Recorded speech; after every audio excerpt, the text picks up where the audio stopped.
क्या लग रहा है, सुशांत के मौत को आप हत्या क्यों मान रही हैं? जो एक सोशल मीडिया पे एक ग्लोबली जिस तरीके की सारी चीज़ें सोशल प्लेटफॉर्म्स पे अवेलेबल हैं, उससे साफ नज़र आता है कि ये एक हत्या का मामला था, ये सुसाइड का मामला नहीं था। जिस तरीके से पहले ही दिन से जब सुशांत की डेथ का पता चला, उसके साथ में जो रहने वाले उसके दोस्त थे, उनका एक सस्पिशियस कैरेक्टर सामने नज़र आया। सीसीटीवी बंद होने की बात नज़र आई। 15 मिनट में कह दिया जाता है, जबकि कोई फॉरेंसिक टेस्ट नहीं हुए हैं, वहाँ जांच पड़ताल नहीं हुई है, क्राइम सीन को ओपन छोड़ दिया गया और 15 मिनट के अंदर कह दिया जाता है कि ये सुसाइड है। किस बना पे सुसाइड किया गया? क्या किसी ने बॉडी को लटकते हुए देखा? किसी ने भी नहीं देखा। जिया खान, दिव्या भारती, श्रीदेवी, सबको सुसाइड। क्या आपको नहीं पता जिया खान के केस में क्या हुआ था? जिया खान की मदर खुद कहती है कि सीबीआई ने इसको, सलमान खान ने मना किया कि उस चीज़ को रोक दिया जाए। तो अच्छा। आप लोगों को खुद को नहीं मालूम है? ये तो सब चीज़ें सोशल मीडिया पे प्लेटफॉर्म पे अवेलेबल ही है। आप गूगल करिए तब पता चल जाएगा कि किस तरह से आदित्य पंचोली का बेटा इन्वॉल्व था उसके अंदर, कौन कौन कहाँ इन्वॉल्व रहे हैं। दिव्या भारती की बात कर रहे हैं, दिव्या भारती भी नहीं, तो जिया खान की बात कर रहे हैं। दिव्या भारती का भी एक तरीके से, जिस तरीके से 19 साल की लड़की अपने ही घर की छत से गिर जाती है, वो क्या आपको नॉर्मल लगता है? जो अपनी पार्टी कर रही है और वो गिर जाती है, किस वजह से? क्योंकि अंडरवर्ल्ड की चीज़ें उसे पता चल चुकी थी, उसके हस्बैंड की अंडरवर्ल्ड कॉन्टेक्ट जो थे वो सबको पता चल चुके थे, इसलिए उसका मुंह बंद कर दिया। श्रीदेवी सस्पिशियस हालात में मारी गई, पता नहीं चला आप लोगों को?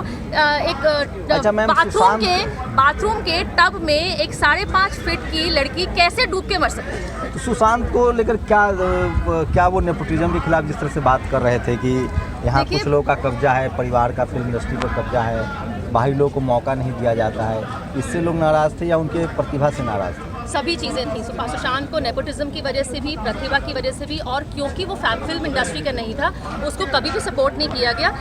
हर चैनल्स, हर अवार्ड फंक्शन में, जितने भी मूवीज़ के, बॉलीवुड के जो प्रोग्राम्स होते थे, हमने देखा उसमें किस तरह से उसको नज़रअंदाज कर दिया जाता था। एक शो है जो करण जौहर चलाते हैं। Who is the main culprit? Karan Johar? आप ना इनको आग देने की या स्पाइस खट्टा करने की कोशिश मत करिए। ये केस है और ये हमारे लिए हंसी का मुद्दा नहीं है। नहीं, मैं करण जौहर को नेपोटिज्म का बड़ा सीरियस मैटर है, ये बहुत सीरियस मैटर है और उसको आप बिल्कुल भी मजाक में निकालने की कोशिश मत करिए। अगर करण जौहर के शो पे अगर ये कहा जाता है कोई नेपोटिज्म की ही जो प्रोडक्ट है, वो ये कहती है कौन सुशांत सिंह राजपूत, या करण जौहर ये कहते हैं कौन सुशांत सिंह राजपूत, तो एक स्टैब्लिश्ड एक्टर के लिए, टैलेंटेड एक्टर के लिए, जो बाहर से काम करके टीवी पे अपना नाम बना के फिल्म इंडस्ट्री में अपनी छाप छोड़ने पे कामयाब हुआ है, उसका मजाक उड़ाना है, उसको अवॉइड करना है, उसको ये जताना है कि तुम्हें हम इंक्लूड नहीं करते हैं अपनी फिल्म फ्रेटर्निटी में। सुशांत भी कई बार बोल चुके थे कि यहाँ सिर्फ परिवारों का कब्जा है, उसमें नए टैलेंट के लिए मौका सबको मालूम है, ये बात सबको मालूम है। क्यों आलिया खान जैसी हीरोइनों को या अनन्या पांडे को बिना पिक्चर काम करे हुए 3 पिक्चर में काम मिल जाता है, और बाहर से गई हुई लड़कियां जो है। अभिषेक बच्चन को तो 23 फ्लॉप फिल्में मिली है, फिर भी काम मिल रहा है, फिर भी 23 लगातार फ्लॉप हुई, उसके बाद बंटी बबली आई, फिर भी काम मिल रहा है, फिर भी इंडस्ट्री में टिके हुए हैं। अमिताभ बच्चन भी नाराज थे सुशांत से।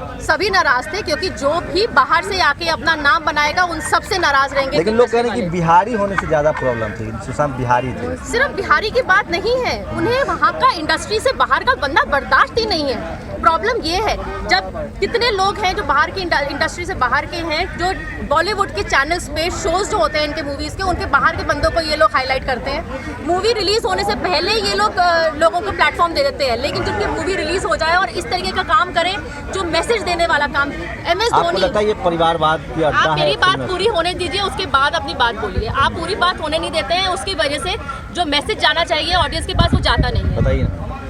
MS धोनी जैसी पिक्चरें काम करने वाला सुशांत सिंह राजपूत, एक दूसरी मूवी उसने की जिसके अंदर उसने सुसाइड के अगेंस्ट मैसेज दिया कि सुसाइड करना सही रास्ता नहीं है। ऐसा मैसेज देने वाला बंदा क्या सुसाइड कर सकता है? दूर दूर तक कोई नहीं सोच सकता। उसके सारी मूवीज जो थी, सब चीज़ों में कहीं ना कहीं एक मैसेज छुपा हुआ था।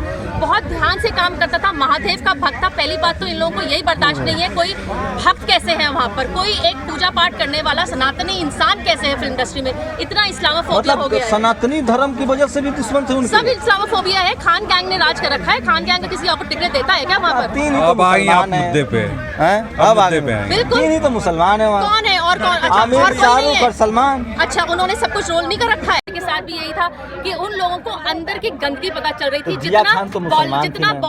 बॉलीवुड में जितना ड्रग्स का हाल खराब हुआ हुआ है, जितना कास्टिंग काउच का गंदगी मचा रखी है इन लोगों ने, और कितना बच्चों को बाहर वालों को यूज करते हैं, यूज की जगह मिस यूज करते हैं। जिया खान तो मुसलमान थी, मैम, उसको मुसलमान क्यों मार दे? तो उसको अगर मुसलमान होने का मतलब क्या है? अगर उसको अगर असलियत पता चल गई है किसी को, तो उसे मारा नहीं जा सकता। आज आप अगर बोलना शुरू कर देंगे ना किसी के अगेंस्ट, हम लोग देख रहे हैं रोज न्यूज में आ रहा है कि किस किस को किस तरीके से मारा जा रहा है। कोई भी अगर आवाज उठाता है तो उसको मार दिया जाता है। कितनी ऐसी डेथ है जो अननोटिस चली जाती है, जिनको या तो एक्सीडेंट मान लिया जाता है या सुसाइड मान लिया जाता है। बिहार इलेक्शन से पहले बीजेपी बहुत जोर शोर से आवाज उठा रही थी, फिर वो आवाज दब क्यों गई, क्या लगता है? हम लोग खुद इस बात के लिए परेशान हैं और हम लोग खुद इस बात के खिलाफ आवाज उठा रहे हैं कि उन्होंने आगे मुद्दा क्यों नहीं उठाया। लोग कह रहे सुशांत को ड्रग्स के वो हैबिचुएटेड हो गए थे। किसने लगाई थी ड्रग्स की आदत? रिया ने ना। रिया क्या सारे के सारे प्रूफ्स हैं कि रिया ने उसको ड्रग्स की आदत डलवाई और उसके बाद उसका पैसा लूट लिया, और उसके बाद उसको सब चीज़ों, उसका जितना भी आसपास स्ट्रक्चर था वो सब चीज़ों को यूज़ किया गया। और उसको यूज़ करने के बाद जब उसे लगा कि अब उसको पता चल गए हैं यहाँ पर कितना छोटी छोटी बच्चों के साथ कितना दुर्व्यवहार किया जाता है, यहाँ पर नेपोटिज्म का, ड्रग्स का, जितनी अंदर खाते चीज़ें थी वो सब सामने आ गई और उसको उसके बाद प्लानिंग करके मार दिया गया। रिया महेश भट्ट की आदमी थी।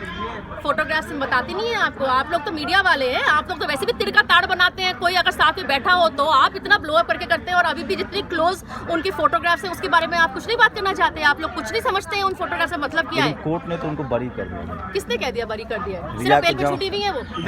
आप गलत चीजें, गलत बातें मत करिए।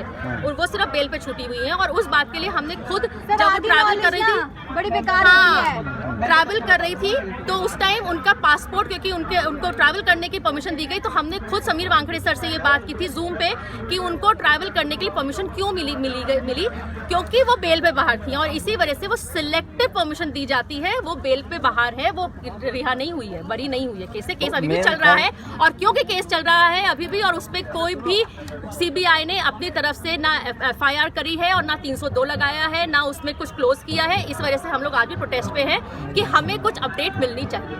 मैम, एक आखिरी सवाल, मेन कॉन्स्पिरेसी किसकी लगती है? आपने महेश भट्ट हो, रिया चक्रवर्ती हो, आपने खान बंधुओं पर भी आरोप लगाया, एग्जैक्टली आप कहना क्या? बॉलीवुड एंड महाराष्ट्र सरकार। महाराष्ट्र सरकार का इसमें क्या लेना देना है? बहुत लोग हैं, आप थोड़ी अपनी रिसर्च करिए, उसके बाद आप मुझसे बात करिएगा। आपकी रिसर्च बहुत वीक है। आप 2 साल और होने को आ रहे हैं, अगले महीने 2 साल हो जाएंगे, और आपको अभी तक इनके बेसिक्स ही नहीं पता है। तो आप पहले पूरी रिसर्च करिए, उसके बाद आप बात करिएगा, क्योंकि मीडिया वालों को पहले पूरी रिसर्च खुद की होनी चाहिए, उसके बाद किसी से सवाल करने। हम लोग जांच एजेंसी थोड़ी है मैम, आप तभी तो कह रही हूँ ना। तो आप सवाल पूछने की सिचुएशन अभी तक होनी चाहिए। सरकार भी इन्वॉल्व है इसमें। आप पहले सोशल मीडिया पे और ग्लोबल प्लेटफॉर्म पे आप पहले चेक करिए बात क्या है, उसके बाद आप आइएगा। मैं आपके पास 15 आधा घंटा यहीं पर हूँ, आप तब उसके बाद मेरा इंटरव्यू लीजिए। मैम, लास्ट एक सवाल करना चाहेंगे। देश में मजबूत प्रधानमंत्री जी हैं, 2 साल हो गए, सुशांत जी को न्याय क्यों नहीं मिला? कहीं नहीं लग रहा कि सरकार सफल नहीं है? के खिलाफ आवाज उठाने के लिए यहाँ खड़े हुए हैं। जी सर, लीजिए बताइए। मैं आपको जवाब देता हूँ। निर्भया को जानते हैं ना जी, जिनके साथ रेप हुआ, सबूत था या नहीं था? हाँ। उसके बाद भी वो अंदर गए, 7 साल लगे। 7 साल से ऊपर लग गए उनको सजा देने में। 7 साल। और जो हमारा Sushant Singh, 1 minute sir, complete होने दीजिए। हमारा जो सुशांत सिंह राजपूत है, उनका डेथ हुआ या मर्डर हुआ, ठीक है, उसको सुसाइड करार दे रहा है महाराष्ट्र सरकार, उसमें पूरा सपोर्ट कर रहा है। चाहे न्यूज चैनल आवाज उठाती है, उसको उठा के अंदर कर देते हैं पुराने केसेस उठा के, चाहे कोई नॉर्मल पब्लिक यूट्यूबर्स उसको साबित एक बात ये बताइए, मोदी जी भी एम्स जो है, एम्स तो सेंट्रल गवर्नमेंट के अंडर में आता है ना, तो फिर उसने क्या रिपोर्ट रिपोर्ट गलत दिया? अगर वो सामने गुप्ता के खिलाफ आवाज उठाई जा रही है लगातार। पब्लिक का सामना करना चाहिए। आप लोगों को लगता है सब गलत ही रिपोर्ट, सारी सब कुछ गलत हो रहा है? सब कुछ गलत। कौन मोदी को सही बोल रहा है? सही किसने? मोदी को कौन सही बोल रहा है? हम सिर्फ के लिए यहाँ पे आए हैं, ना कि कोई राजनीतिक पार्टी के लिए। नहीं, एक बात तो है, सुशांत सिंह की मौत ने कई सवाल खड़े किए हैं।